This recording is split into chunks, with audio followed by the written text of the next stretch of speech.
basically, I'm going to give you 6 things here, and we're going to go into quite a lot of detail as well, and give you quite a lot of advanced methodology when it comes to promoting and filling and profiting from live seminars, workshops, and conferences. So essentially, there are 6 things that you need to have in place if you're going to, first of all, get the maximum number of bums on seats. Probably the biggest question I get asked from people is, how can I get more bums on seats in my event? So we're going to look at how you can maximize bums on seats. The second thing, though, which most people don't think about, and I think it's crucially important, is how do I get the right bums on seats? How can I get people in the room who are, first of all, the kind of people who are likely to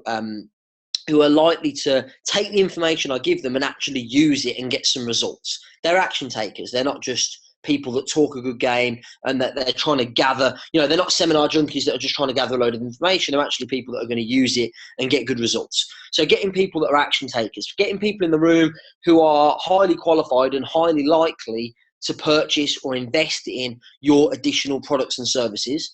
Because, and I hear this a lot from people that say, I got a load of people in the room but didn't make any money, or I lost money on my event.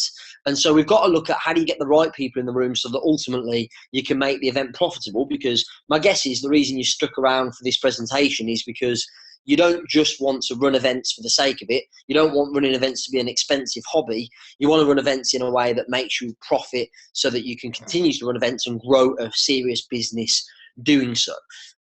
So we're going to look at how do you get a lot of people in the room, how do you get the right people in the room, and how do you make it profitable so that your business can grow as time goes on. So the first thing everything that I'm going to give you here comes into what I've created and is now known as the Seminar Success Circle. These are 6 things you need to consider. The first one is purpose. And we're not talking here about what's your life's purpose, albeit that is important, and that might be something that you explore over the course of the business marathon with other speakers. What I'm talking about is what purpose does your event or do your events serve? Because let's face it, there are, no matter what major city you look at in the world, we're just outside Birmingham in the UK, and of course I do a lot of events in London as well.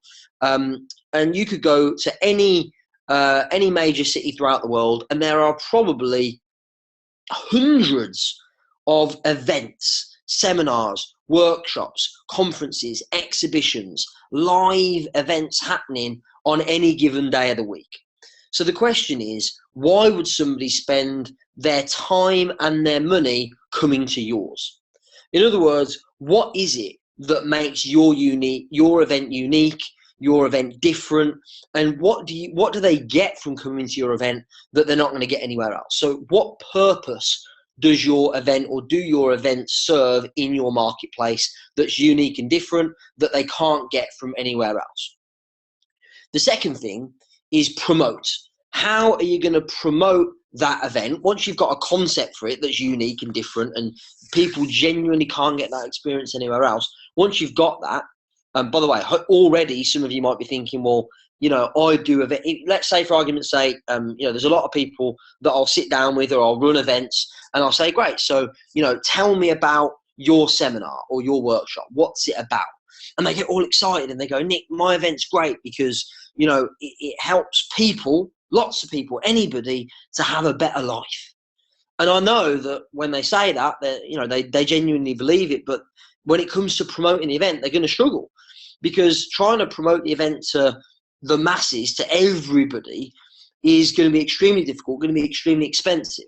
And it's going to mean that the message you put out in the marketplace is going to land with a lot of people that just aren't interested. So there's going to be a lot of waste when it comes to your marketing activity. So once you've looked at what's unique about your event, then we look at how do you promote it. And promoting it is a minefield, isn't it? Because the fact is, when you promote your event, you could do it through many, many different platforms. You could do email marketing, you could do Facebook advertising, you could do telesales, you could do webinars, you could do text messaging, you could do Google ads, you could do LinkedIn, you could do YouTube. There's so many different, it's a minefield and it's confusing and it's overwhelming. So the question is, how do you formulate a promotional a campaign, if you like? How do you look at the promotion and make it make sense. And it will be different depending on what you're looking to achieve. We're going to look at a few models for promoting your event here on today's call.